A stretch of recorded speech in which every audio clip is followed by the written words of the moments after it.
गद्दी, ये कुर्सी नहीं होगी। उस दिन तुम नहीं साहब, गला खराब हो जाएगा। घंटी बजाओ और हवलदार को बुलाओ और कहो कि शेर खान को बंद कर दे। ते होते स्टार विलन देखणे, त्यांच्यामुळे त्यांचे हिरोही उठून दिसायचे। प्राण म्हणजे प्राण कृष्ण सिकंद। लाहोरमध्ये 2 फेब्रुवारी 1920 ला त्यांचा जन्म।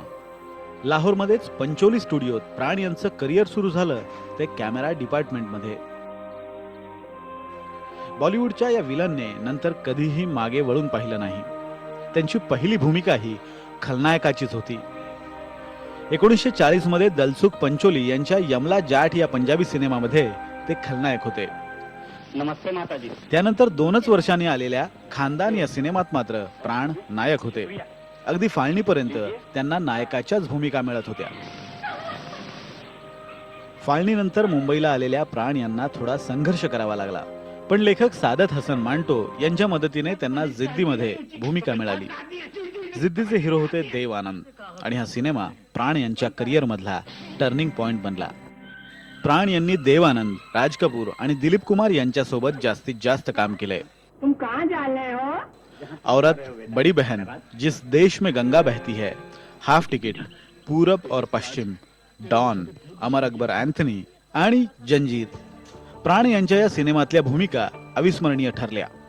उपकार, आसू बन गए फूल आणि बेईमान या सिनेमांसाठी प्राण यांना सहाय्यक अभिनेता म्हणून फिल्म फेअर अवॉर्ड मिळालं। 1997 मध्ये फिल्म फेअरचा जीवन गौरव पुरस्कारही प्राण यांना मिळाला। 2001 मध्ये पद्मभूषण पुरस्काराने त्यांचा गौरव केला गेला। 2010 मध्ये त्यांना दादासाहेब फाळके अवॉर्डने सन्मानित करण्यात आलं। भारतीय सिनेमांमध्ये खलनायक म्हणून अजरामर झालेले प्राण यांचा अभिनय कधीच एकसुरी झाला नाही। ये बुढ़ाऊ कौन है? अबे ओ, ये बढ़ाऊ वो है जो जवानी में तेरी फूफी को ब्याह कर लाया था। Uncle uncle, how do you do? त्यांनी काही विनोदी भूमिकाही केल्या। 1997 मध्ये अमिताभ बच्चनच्या मृत्यूदाता या सिनेमात त्यांनी शेवटची भूमिका केली। 350 पेक्षा जास्त सिनेमे करणारे प्राण प्रेक्षकांसाठी कायमचे आवडते खलनायक होते। त्यांना IBN लोकमतची आदरांजली।